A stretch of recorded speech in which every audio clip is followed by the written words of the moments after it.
Bridgeford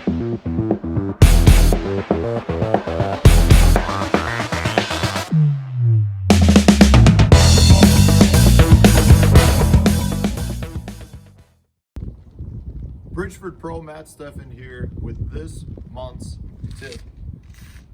It's about nets. We don't ever hear anybody talk about nets, but it is so important if you're allowed to use them in a tournament. And there are the right nets for certain presentations and certain circumstances.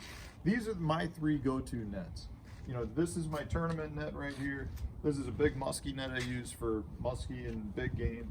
And then this is another net where I've taken a cheap aluminum frame and attached it to a paint roller extension so that I can get it roughly out 15 feet. And they all have certain times that come into play. A lot of times people will go out and they'll buy the most expensive net.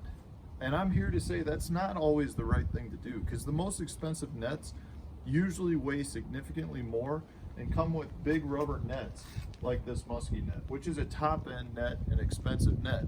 But I would never use this for my tournament bass fishing. The reason that I like this net, and again, this is a cheap aluminum frame that you can buy for roughly 20 bucks. It does extend out to roughly 10 feet. And then I've gone and I've attached a high-end fluorocarbon netting to it. And this netting is great because it is stiff and it doesn't allow treble hooks to get caught in it. But at the same time, it comes through water so easily. So much better than a rope net or a rubber net. It's by far the easiest net I've found to handle. But I love this for tournament circumstances when I'm by myself because it's so light, I can easily control it with one hand.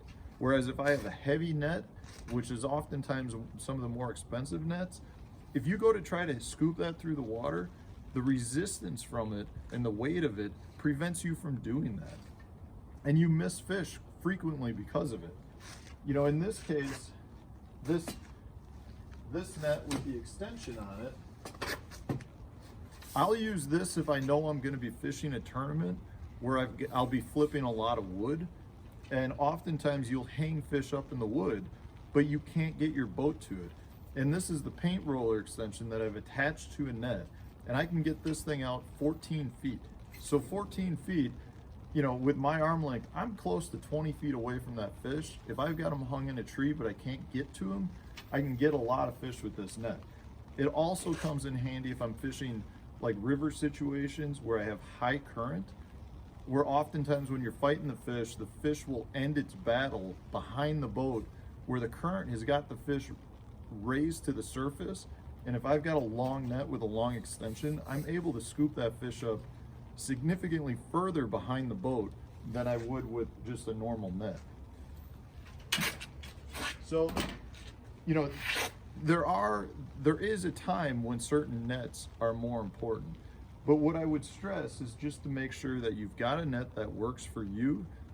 And more importantly, you have one that is easy to control in the water, because the last thing you need is a net where even if you're in a team tournament, if you've got a partner that can't control a certain net, it's not going to do either of you any good. You know, the hard part in our sport is getting the fish to bite. The easy part should be getting them in the boat, and netting really should be something that is not that difficult. But over the years, I've found when fishing co-angler events that there are a lot of guys out there that just are not good at all at netting. And the biggest key that I can point out is to watch the line and know the species of fish you're after.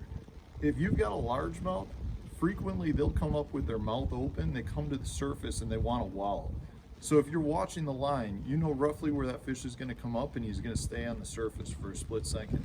That's when you want to net. If you've got a smallie, don't ever put your net in the water waiting for that fish to come. As soon as the net hits the water, that smallmouth will turn and go away. So you want to let that smallmouth break the surface and then scoop straight down and come up, you know, towards the line. You do not want to like put the net in the water and think the fish is going to come towards you like a largemouth would. The smallmouth will always bolt away, and it just results in fights that are longer than need to be. So, you know, in this case, like I said, don't underestimate the idea of needing good net skills. One fish can really determine a fishing outing. So if you lose one fish, you may not have cashed a check. You may not win the tournament. If you have one fish that jumps in air and shakes your hook, but you're able to net that fish while he's still in midair, that may get you the win. And that's really, in our sport, one fish can make the difference. So don't underestimate the importance of good net skills.